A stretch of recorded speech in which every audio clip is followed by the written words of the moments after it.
একক ভ্যাট ও ব্যবসা প্রতিষ্ঠানগুলোর জন্য অভিন্ন কর্পোরেট কর হার বাস্তবায়নের পক্ষে আইএমএফ। একই সাথে এনবিআর এর রাজস্ব লক্ষ্যমাত্রা অর্জনে সুনির্দিষ্ট কৌশল সম্পর্কেও জানতে চায় সংস্থাটি। সোমবার এনবিআর চেয়ারম্যান বাজেট তৈরির দায়িত্বে থাকা ৩ অনুবিভাগের কর্মকর্তাদের সাথে বৈঠকে এসব বিষয় উঠে আসে। আলোচনায় ছিল রাজস্ব খাতের সংস্কারের বিষয়টিও। জবাবে নতুন উৎস থেকে শুল্ক কর আদায়, রাজস্ব মামলা দ্রুত নিষ্পত্তি, ফাঁকি উদ্ঘাটন সহ নানামুখী উদ্যোগের কথা তুলে ধরেন এনবিআর কর্মকর্তারা। মইনুল হাসানের প্রতিবেদন।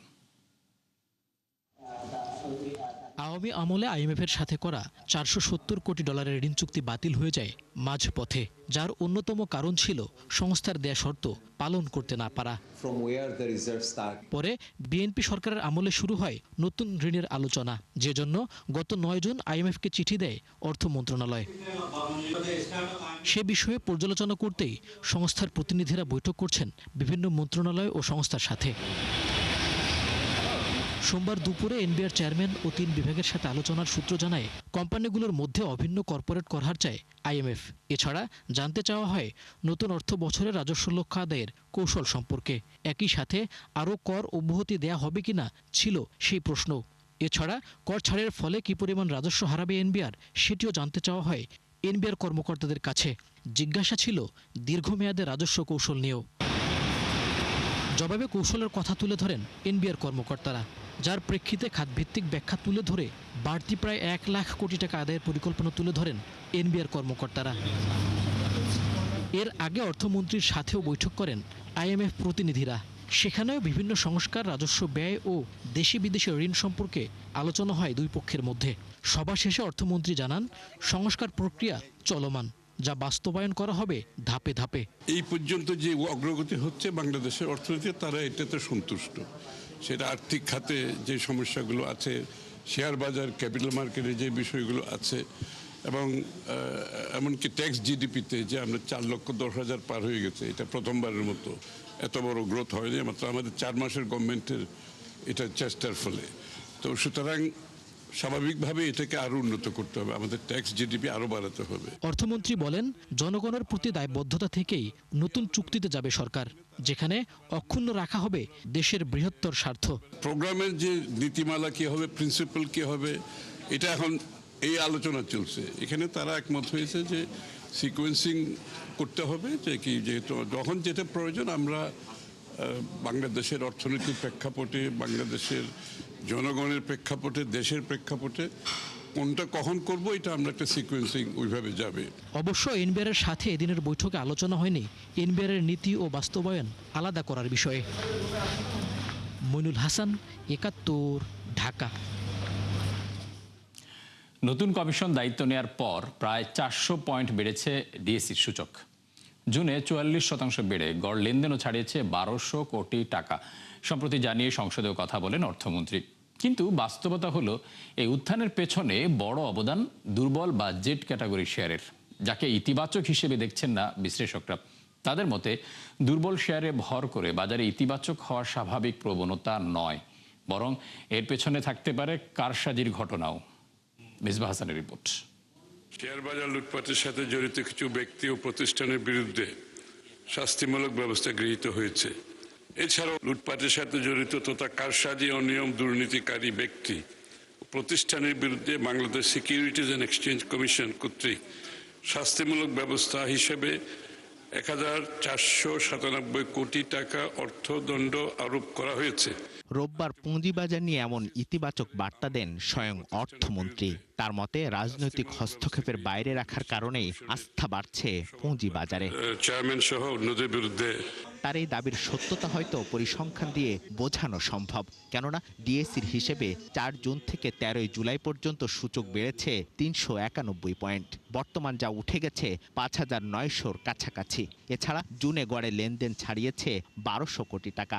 অথচ এই সময় বাজারে তালিকাভুক্ত হয়নি নতুন কোনো কোম্পানি, এমনকি ভালো মৌলভিত্তির প্রতিষ্ঠানও ছিল পেছনের দিকে। তাহলে এমন উত্থান কতটা বিশ্বাসযোগ্য? বাজারে কিন্তু এমন কিছু ঘটে নাই। সরকার কোনো পদক্ষেপ নিয়েছে মৌখিক কথাবার্তা ছাড়া, এরকম ঘটে নাই। বাজারে যখন দাম বাড়ে তখন কিন্তু এটা সুযোগ নাই ম্যানিপুলেটর যারা আছে কোনো রকমের টিকে আছে, এইসব কোম্পানির দাম যদি তারা আবার দ্রুত বাড়তে থাকে, তাহলে কিন্তু এটাকে ইতিবাচক দিক ভাবে নেওয়া সুযোগ নেই। সবাই জানেন যে আমি নতুন কমিশন দায়িত্ব নেওয়ার পর থেকেই বাজারে শৃঙ্খলা ফিরিয়ে আনতে জোরালো ঘোষণা দিয়েছিলেন চেয়ারম্যান মাসুদ খান। তার প্রেক্ষিতে ইতিবাচক প্রবণতা শুরু হয় বাজারে, কিন্তু বিশ্লেষণ বলছে এই আস্থার পেছনে বড় ভূমিকা রয়েছে দুর্বল মৌলভিত্তির শেয়ারগুলোর। আইপিও রুল সংশোধন করার পরেও কিন্তু ইট টেকস টাইম একটা আইপিও করার জন্য। সহজ উপায় কি তাহলে? সহজ উপায় হচ্ছে ডাইরেক্ট লিস্টিং রেগুলেশন। যেমন ৬ বছর আগে বন্ধ হওয়া জেড ক্যাটাগরির শেয়ার শ্যামপুর সুগার মিলসের দাম ১ মাসে ৭১% বেড়ে উঠে যায় ২৫০ টাকার ওপরে। একই সময়ে দীর্ঘদিন বন্ধ থাকা দুলামিয়া কটনের শেয়ারের দাম বেড়েছে প্রায় ৪৪%। অন্যদিকে সাইফ পাওয়ারটেক সবশেষ লভ্যাংশ দেয় ২ বছর আগে, অথচ সেটির দামও বেড়েছে ৭৯%। একই তালিকায় রয়েছে জুট স্পিনার্স, রেনউইক, আমারনেট সহ আরও কয়েকটি দুর্বল কোম্পানি। শুধু তাই নয়, সর্বশেষ কার্যদিবসে দর বাড়া ১৮১টি কোম্পানি, যার মধ্যে ২৫টি দুর্বল বা জেড ক্যাটাগরির। বিশ্লেষকদের মতে বিনিয়োগকারীরা সতর্ক না হলে আবারও বিপর্যয় নেমে আসতে পারে বাজারে। তো আমার একটি পুঁজিবাজার আছে, পুঁজিবাজারে ম্যানিপুলেশন, পুঁজিবাজারে ম্যানিউভারিং, পুঁজিবাজারের কোনো ধরনের যাদেরকে দেওয়া হয় আমরা দেখেছি তারাই বাজারকে মানাতে পারে না, এবং ক্ষুদ্র বিনিয়োগকারী নির্ভর একটি বাজার প্রাতিষ্ঠানিক বিনিয়োগকারীরা না আসা পর্যন্ত, এবং ক্ষুদ্র বিনিয়োগকারীদের টাকা পয়সা নিয়ে যারা যাচ্ছে তাই করে, তাদের একটা প্রপার বিচারের ব্যবস্থা না করা পর্যন্ত, এমনকি বড় বড় যারা বাজারে আসতে পারে তাদেরকে জামাই আদর করে তড়িৎ বাজারে আনা না পর্যন্ত বাজার তো ঠিক হবে না। বাজারে তালিকাভুক্ত সহজ করতে এরই মধ্যেই ক্ষমতা বাড়ানো হয়েছে ডিএসির। মিসবাহ হাসান, ৭১, ঢাকা। শিগগিরই খুলছে মালয়েশিয়ার শ্রমবাজার। সম্প্রতি প্রধানমন্ত্রীর সফর ঘিরে তৈরি হয়েছে এমন প্রত্যাশা। সব ঠিক থাকলে ৩ বছরে অন্তত ২ লাখ কর্মী পাঠানোর চিন্তা করছেন খাত সংশ্লিষ্টরা। তবে এক্ষেত্রে তাড়াহুড়ো না করার পরামর্শ দিয়েছেন বিশ্লেষকরা। আর দায়িত্বশীল জায়গা থেকে ভুল তথ্য না ছড়ানোর তাগিদ দিয়েছেন খাত সংশ্লিষ্টরা। রাকিব আল জাবেদের রিপোর্ট, ক্যামেরায় ছিলেন মিরাজ সুমন। বাংলাদেশিদের জন্য গুরুত্বপূর্ণ শ্রমবাজার মালয়েশিয়া। বর্তমানে যেখানে কাজ করেন অন্তত ১০ লাখ কর্মী। আর রেমিটেন্স আয়ের বিচারে শীর্ষ ৫-এর তালিকায় দক্ষিণ পূর্ব এশিয়ার এই দেশটি। হিসাব অনুযায়ী সেখানে কাজ করা মোট প্রবাসী শ্রমিকের ১/৩ বাংলাদেশি। কিন্তু রিক্রুটিং এজেন্সির অনৈতিক কর্মকাণ্ড আর জটিলতার কারণে বাজারটিতে কর্মী পাঠানো যাচ্ছে না গেল ২ বছর ধরে। তবে প্রধানমন্ত্রীর সাম্প্রতিক সফরের পর দেখা দিয়েছে নতুন সম্ভাবনা। মৌখিকভাবে বাংলাদেশ থেকে কর্মী নেওয়ার কথা জানান প্রবাসী কল্যাণ ও বৈদেশিক কর্মসংস্থান মন্ত্রী, যদিও তা পরবর্তীতে চূড়ান্ত না হওয়ার কথা জানায় খোদ মন্ত্রণালয়। এ অবস্থায় দেশটিতে কর্মী পাঠানো নিয়ে তৈরি হয়েছে ধোঁয়াশা, যার জন্য দায়িত্বশীলদের লাগামহীন মন্তব্যকে দায়ী করেছেন বিশ্লেষকরা। আর মালয়েশিয়া থেকে পরিষ্কার করে বলা হয়েছে যে স্বচ্ছতার ভিত্তিতে নিয়োগ দেওয়া হবে, আর একই সঙ্গে এটা সিকিউরিটি সমস্যা যেটা আছে তো সেটাকেও সলভ করা হবে। তো তার মানে মোটামুটি ইতিবাচক, এবং সেই অর্থে কিন্তু স্বচ্ছতা মানে এক ধরনের উন্মুক্ততা, সে অর্থে আমরা চিন্তা করতে পারি। কিন্তু এখনো পর্যন্ত যে ব্যুরোক্রেটিক হার্ডেল যেগুলো আছে তো সেগুলোকে অ্যাড্রেস করার জন্য অনেক কিছু করতে হবে। আমাদেরকে কেয়ারফুল থাকতে হবে। আমরা এখন মার্কেট ওপেন হয়ে গেছে, মালয়েশিয়া সরকার রাজি হয়ে গেছে, এই ধরনের কথাবার্তা আসলে যারা দালাল, তাদেরকে যারা অসৎ দালাল, তারা দেখেন তো অলরেডি বিভিন্ন মানুষের জনকে আসতে টাকা নিয়ে নিছে। এই যে দেখো মালয়েশিয়ান মার্কেট ওপেন হচ্ছে, আপনি এক্ষুনি আসেন, যে আগে টাকা দিব আমি তাকেই পাঠাবো। তো এই ধরনের বক্তব্য দেওয়ার ক্ষেত্রে আমাদের তো কেয়ারফুল থাকতে হবে। অভিবাসী নিয়ে কাজ করা একাধিক সংগঠনের হিসাবে মালয়েশিয়ায় বর্তমানে কাজ করা বড় একটা অংশই অবৈধ, যে কারণে সেদেশের আইনি প্রক্রিয়ার মাধ্যমে দেশে ফেরত আসার ঘটনাও সামনে আসে প্রায়ই। কিন্তু শুধু লোক পাঠিয়ে আমরা শুধু পরের দিন থেকে নিউজই শুনবো যে মালয়েশিয়ার রাস্তায় নিচে দাঁড়িয়ে আছে, কেউ কাজ পাচ্ছে না, কেউ ৮ লাখ ১০ লাখ টাকা খরচ করে বিদেশে যাচ্ছে। এইভাবে করে লোক পাঠানোর কোনো মানে হয় না। বাংলাদেশ ব্যাংকের হিসাবে ২০২৫-২৬ অর্থবছরের প্রথম ১১ মাসে মালয়েশিয়া থেকে প্রবাসীরা পাঠিয়েছেন মোট $৩ বিলিয়ন উপরে, যা মোট আয়ের প্রায় ১০%।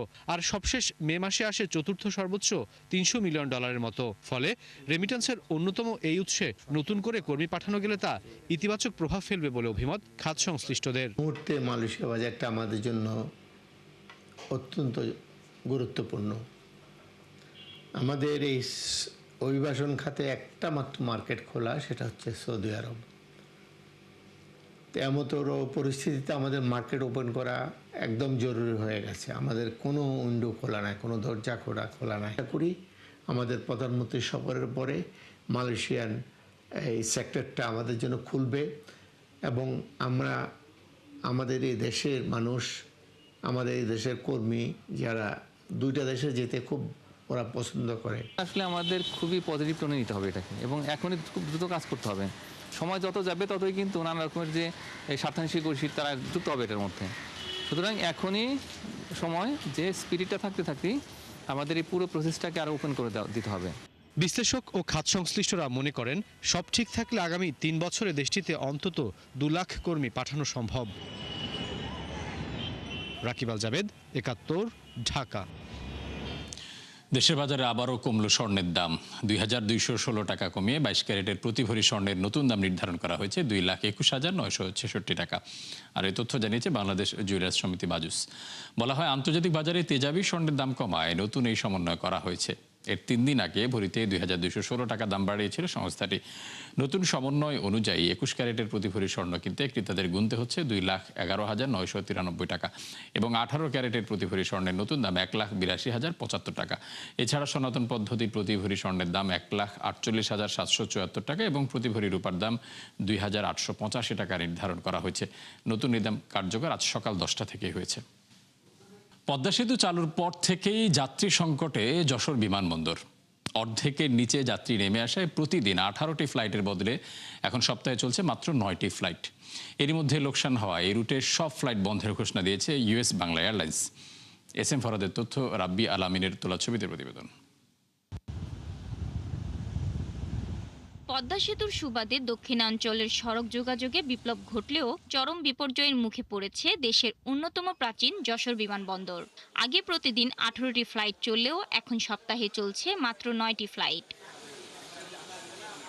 লোকসান হওয়ায় আগামী 16 জুলাই থেকে এই রুটে সব ফ্লাইট বন্ধের ঘোষণা দিয়েছে ইউএস বাংলা এয়ারলাইন্স।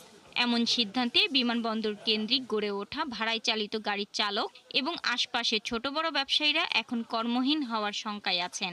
এখানে আমরা প্রায় 30 থেকে 40টা রেন্টে কার ট্যাক্সি ড্রাইভার আছে। আর্থিক ক্ষতি হবে, এর সাথে অনেক রেন্টে কারও জড়িত আছে এবং অনেক আপনার ট্রাভেল এজেন্সিও জড়িত আছে। তাদের জন্য যে একটা আয়ের উৎস ছিল, এই আয়ের উৎসটাও অনেক কমে আসবে। এখানে শুধুমাত্র ট্রাভেল এজেন্সি ক্ষতিগ্রস্ত হবে বা শুধুমাত্র এই জায়গার দোকানদাররা ক্ষতিগ্রস্ত হবে বিষয়টা এমন নয়। আসলে এখানে পুরো জনগণ ক্ষতিগ্রস্ত হবে। এমন পরিস্থিতিতে বিমানের ভাড়া কমিয়ে চলাচল স্বাভাবিক রাখতে মানববন্ধন কর্মসূচি পালন করেন ট্রাভেল এজেন্সি, ভাড়ায় চালিত গাড়ির চালক ও ব্যবসায়ীরা। এটার মধ্য দিয়ে শত শত পরিবার নির্বাহ করে। এটা বড় ধরনের একটা ট্রাভেল জগতে আর্থিক ক্ষতি হবে এবং এই পরিবারগুলো অনেক ক্ষতির সম্মুখীন হবে। এয়ারলাইন্স কর্তৃপক্ষ যদি ভাড়াটা 4 থেকে 4,500 টাকার মধ্যে রাখে, তাহলে আমাদের যশোরে আগের মতো অবশ্যই 5টা থেকে 7টা ফ্লাইট চলা এবং ফুল ফ্লাইট হওয়া সম্ভব। ইউএস বাংলা এয়ারলাইন্সের মহাব্যবস্থাপক বলেন, বর্তমানে বিমানের পরিচালন খরচ বহন করা কঠিন হয়ে পড়ায় সাময়িকভাবে বন্ধের সিদ্ধান্ত নেওয়া হয়েছে। প্যাসেঞ্জার অ্যাভেলেবিলিটি না থাকার কারণে বাস্তবতা নিরিখে আসলে আমরা ফ্লাইটটা এই মুহূর্তে কন্টিনিউ করতে পারছি না, সাময়িকভাবে সাসপেন্ড করেছে। যশোর চেম্বার অব কমার্সের যুগ্ম সম্পাদক জানান, দক্ষিণাঞ্চলের প্রধান এই আকাশপথ সচল রাখতে সরকারি বেসরকারি সমন্বিত উদ্যোগ নেওয়া জরুরি। আর জেলা প্রশাসক জানান, সবার সঙ্গে আলোচনা করে সমস্যা সমাধানের চেষ্টা চলছে। অন্যান্য রুটের চাইতে আমাদের যশোর ঢাকা রুটের হচ্ছে আপনার ফ্লাইটের হচ্ছে টিকিটের মূল্য সবচেয়ে বেশি। আমি মনে করি যে ভাড়া পুনর্মূল্যায়ন করলে এই অঞ্চলের যাত্রী সেবা বৃদ্ধি করলে এখানে হচ্ছে যাত্রীর সংখ্যা বাড়বে। সকলে এয়ারলাইন্সের সাথে কথা বলা প্রয়োজনে, যাতে আর এখানে তাদের ফ্লাইট বাড়ানো হয় এবং যাতে নেক্সট বন্ধ যে প্ল্যান করেছে ইউএস বাংলা 16 তারিখ থেকে আপনারা বলেছেন, সেটি যাতে তারা একেবারে বন্ধ না করে দেয়, আমি সেই উদ্যোগ নেব। বর্তমানে প্রতিদিন একটি করে ইউএস বাংলা এয়ারলাইন্স এবং মঙ্গলবার ও শুক্রবার বিমান বাংলাদেশের একটি করে ফ্লাইট পরিচালনা করছে যশোর বিমানবন্দর কর্তৃপক্ষ। শাকিলা সিথি, ৭১। উপসাগরীয় অঞ্চলে অস্থিরতার জেরে ইহুদি বিদ্বেষ বাড়ায় নতুন ব্যবস্থা নিয়েছে যুক্তরাজ্য। তাদের নিরাপত্তায় আগামী 3 বছরে 250 মিলিয়ন পাউন্ড খরচ করবে দেশটির সরকার। ইরান যুদ্ধের পর যে কোনো দেশ ঘোষণা করা সবচেয়ে বড় নিরাপত্তা তহবিল। আরো জানাচ্ছেন নুসরাত মৌমি।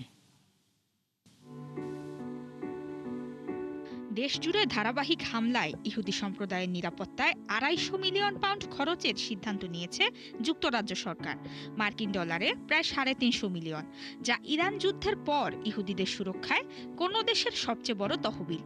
আগামী 3 বছরে ধাপে ধাপে এ প্রকল্প বাস্তবায়ন করবে দেশটির স্বরাষ্ট্র মন্ত্রণালয়। কর্মসূচির আওতায় যুক্তরাজ্য ও ওয়েলসে মোতায়েন থাকবে অতিরিক্ত 500 পুলিশ, যেখানে শুধুমাত্র লন্ডনেই থাকবে 300 জন, আর গ্রেটার ম্যানচেস্টারে মোতায়েন থাকবে 80 জন। পাশাপাশি নিরাপত্তা জোরদার করা হবে ইহুদি অধ্যুষিত এলাকা, সিনাগগ, স্কুল ও কমিউনিটি সেন্টারে, যেখানে দায়িত্ব পালনকারী পুলিশের জন্য বরাদ্দ রাখা হয়েছে অতিরিক্ত 43 মিলিয়ন পাউন্ড। এছাড়া সন্ত্রাসবাদ দমন কার্যক্রম শক্তিশালী করতে রাখা হয়েছে আরও 59 মিলিয়ন পাউন্ড। সম্প্রতি উপসাগরীয় অঞ্চলের সংঘাত ঘিরে যুক্তরাজ্যে ইহুদিদের উপর হামলা, হয়রানি ও হুমকির ঘটনা বাড়ছে। গেল মার্চে ইহুদিদের ব্যবহৃত 4টি অ্যাম্বুলেন্সে আগুন দেয়া হয়। এপ্রিলে উত্তর লন্ডনে ছুরিকাঘাতের ঘটনা ঘটে। ফলে সম্ভাব্য হামলার ঝুঁকিতে থাকা স্থাপনাগুলোতে অতিরিক্ত নিরাপত্তা ব্যবস্থা নেয় সরকার, যেখানে সন্দেহজনক কর্মকাণ্ড শনাক্ত ও প্রতিরোধে কাজ করবে বিশেষ প্রশিক্ষণপ্রাপ্ত পুলিশ সদস্যরা। এদিকে ইহুদি সম্প্রদায়ের নিরাপত্তা জোরদারে বিশেষ পদক্ষেপ নেয় ফ্রান্স, জার্মানি, কানাডা এবং অস্ট্রেলিয়াও। তবে যুক্তরাজ্যের মতো এত বড় নিরাপত্তা তহবিলের ঘোষণা করেনি আর কোনো দেশ। নুসরাত মৌমি, ৭১। মাইকেল জ্যাকসনের বায়োপিক থেকে রেকর্ড $1 বিলিয়ন বেশি আয় করেছে প্রযোজনা প্রতিষ্ঠান লায়ন্সগেট, যা এই যাবৎকালের সবচেয়ে ব্যবসা সফল বায়োপিক। বিশেষজ্ঞদের মতে সিনেমাটির গল্প, অভিনয়, মাইকেল জ্যাকসনের তুমুল জনপ্রিয়তাই রেকর্ড আয়ের মূল কারণ। নুজহাত রাহনুমা জানাচ্ছেন বিস্তারিত। পপ সম্রাট মাইকেল জ্যাকসন, যার মৃত্যুর 17 বছর পর নির্মিত হয় জীবনীভিত্তিক চলচ্চিত্র মাইকেল। মুক্তির 3 মাসেই ঝড় তোলে বক্স অফিসে। বিশ্বজুড়ে দর্শকের আগ্রহের তুঙ্গে থাকা বায়োপিক থেকে আয় হয় রেকর্ড $1 বিলিয়ন, যা এ যাবৎকালের সবচেয়ে ব্যবসা সফল বায়োপিক। আর এতেই বাজিমাত করল প্রযোজনা প্রতিষ্ঠান লায়ন্সগেট। যদিও শুরুতে নানা সমালোচনার ঝড় ওঠে বায়োপিকটি ঘিরে, তবে মুক্তির পর বদলে যায় দৃশ্যপট। মাইকেল ভক্তদের ব্যাপক আগ্রহে আন্তর্জাতিক বাজারে 630 মিলিয়ন এবং উত্তর আমেরিকায় $370 মিলিয়ন বেশি আয় করে চলচ্চিত্রটি। ফলে সব মিলিয়ে এখন পর্যন্ত আয় দাঁড়িয়েছে $1 বিলিয়ন বেশি। শুধু তাই নয়, উদ্বোধনী আয়েও রেকর্ড গড়ে মাইকেল। এপ্রিলে মুক্তি পাওয়া চলচ্চিত্রটি প্রথম সপ্তাহেই উত্তর আমেরিকায় 97 ও বিশ্বব্যাপী $217 মিলিয়ন আয় করে। এর মাধ্যমে ভেঙে যায় ওপেনহাইমার, স্ট্রেইট আউটা কম্পটন, বোহেমিয়ান র্যাপসডির মতো তুমুল জনপ্রিয় সিনেমার উদ্বোধনী সপ্তাহের আয়ের রেকর্ডও। মূলত মাইকেল জ্যাকসনের জ্যাকসন 5-এর সদস্য হিসেবে পথচলা থেকে বিশ্বসঙ্গীতের কিং অফ পপ, যা ফুটে ওঠে মার্কিন পরিচালক অ্যান্টোয়ান ফুকুয়ার মাইকেলে। বিশ্লেষকরা বলছেন, বায়োপিকের গল্প, পরিচালনা, অভিনয়, কস্টিউম ডিজাইন, চিত্রধারণ, সর্বোপরি মাইকেল জ্যাকসনের তুমুল জনপ্রিয়তাই রেকর্ড আয়ের মূল কারণ।